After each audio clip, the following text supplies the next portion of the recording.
Le pape François est malade, mais son programme d'intégrité catholique douteuse ne s'arrête pas.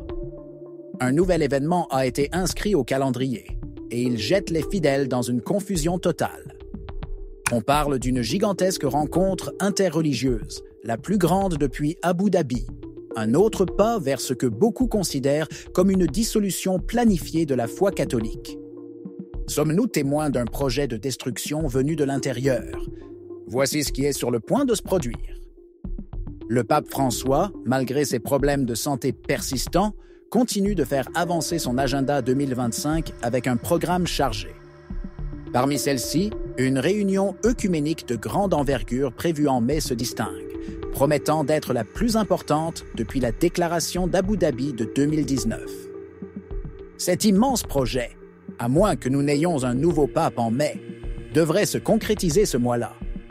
Si nous avons un autre pape, peut-être que ce sera quelqu'un de plus sensé qui annulera cette réunion diabolique. L'événement, qui vise officiellement à promouvoir la fraternité universelle entre les religions, soulève de profondes questions sur la dynamique de l'Église catholique à l'ère moderne et sur les influences extérieures qui façonnent son orientation.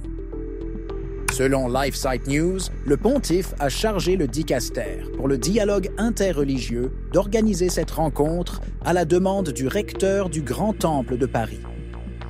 L'initiative s'inspire de l'encyclique Fratelli Tutti, un document qui souligne la nécessité d'une unité mondiale fondée sur un nouveau concept de fraternité entre différents peuples et croyances.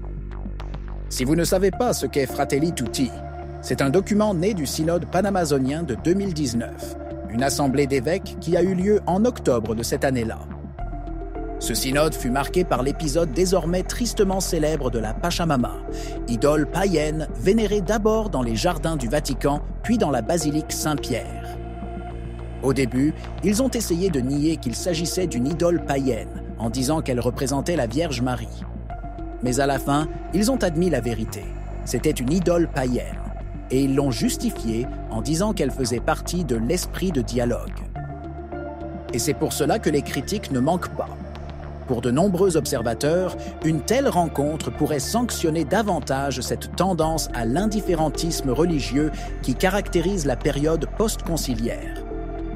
L'idée du dialogue interreligieux n'est pas nouvelle, mais son évolution au cours des dernières décennies a pris des connotations de plus en plus marquées. L'Église, sans jamais nier officiellement le principe selon lequel, hors de l'Église, il n'y a pas de salut, a progressivement redéfini le sens de l'appartenance ecclésiale.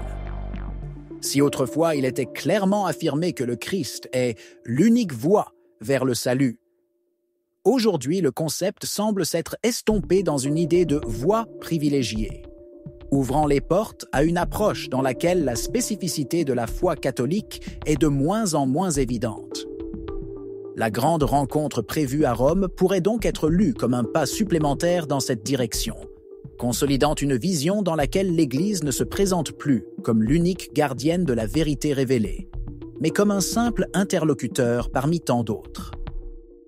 La question est inévitable. S'agit-il d'un pas en avant dans le dialogue avec le monde ou d'un processus de dissolution de l'identité catholique? L'événement soulève également des questions géopolitiques plus larges.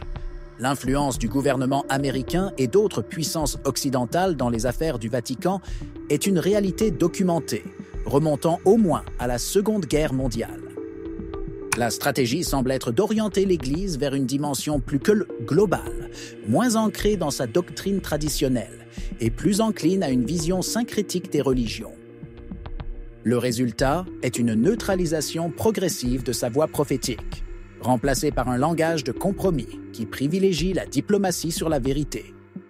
Le message que Hafiz, recteur du Temple, a délivré au pape François commence par des paroles poétiques. Combien de nos prières se sont élevées comme deux rives appelées à s'unir? Combien de cœurs se sont ouverts à la certitude que l'amour de Dieu se reflète dans notre désir d'aimer toutes ses créatures? Mais le point central du discours était un appel à un plus grand soutien pour son peuple, qui, selon lui, est confronté à une stigmatisation croissante en Occident. Hafiz a déclaré que depuis trop d'années, sa communauté est perçue à travers une distorsion basée sur la peur et la violence, ce qui alimente des attitudes hostiles à leur égard. Le discours omet cependant un élément fondamental, la raison pour laquelle cette peur s'est accrue. Les médias de ces dernières années parlent d'une Europe de plus en plus secouée par des épisodes de violence, des tensions sociales et des conflits culturels. Dans plusieurs pays européens, des rues de Berlin à celles de Paris, le thème de la coexistence entre différentes communautés religieuses est devenu central, non seulement dans le débat politique, mais aussi dans la vie quotidienne des gens ordinaires. Pourtant, dans les déclarations officielles, il continue d'insister sur l'idée que la méfiance envers une certaine communauté est un problème de perception, sans jamais aborder les véritables causes de cette situation. Cela étant dit, il existe une erreur qui s'est largement répandue au cours des dernières décennies, promue soit dans l'esprit du Concile Vatican II, soit directement à cause de lui, selon qui parle. Avant le Concile, l'Église n'avait jamais affirmé certaines choses. Mais après le Concile, des idées nouvelles et ambiguës ont commencé à circuler. L'une d'entre elles est que les adeptes du croissant de lune adorent le même Dieu que les chrétiens.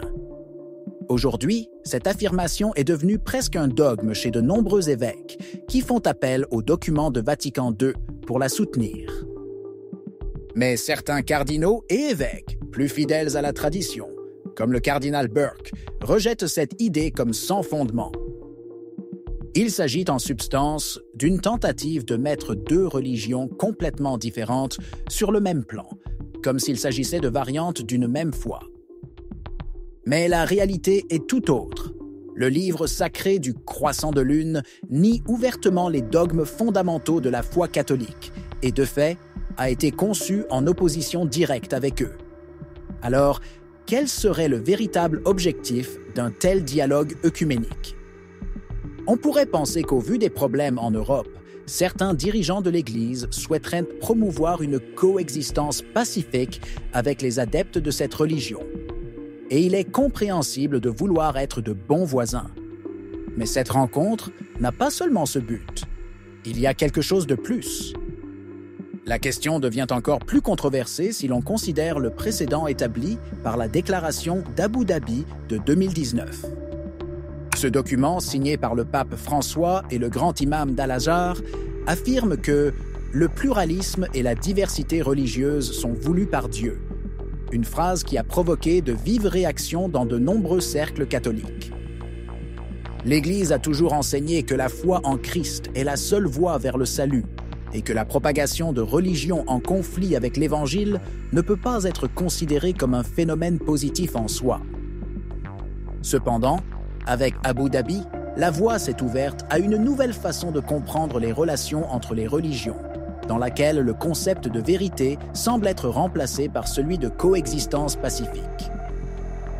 Pendant que ces événements œcuméniques se multiplient, le monde catholique traverse une crise sans précédent. Le déclin des vocations sacerdotales, la diminution de la pratique religieuse et la perte de confiance des fidèles envers la hiérarchie ecclésiastique sont des données évidentes, mais elles ne semblent pas être une priorité dans l'agenda du Vatican. On parle beaucoup de dialogue avec les autres religions, mais de moins en moins d'évangélisation et de réaffirmation de la foi catholique dans le monde. Qu'en penses-tu? Si vous avez aimé la vidéo, commentez « Amen ». Que Dieu te bénisse.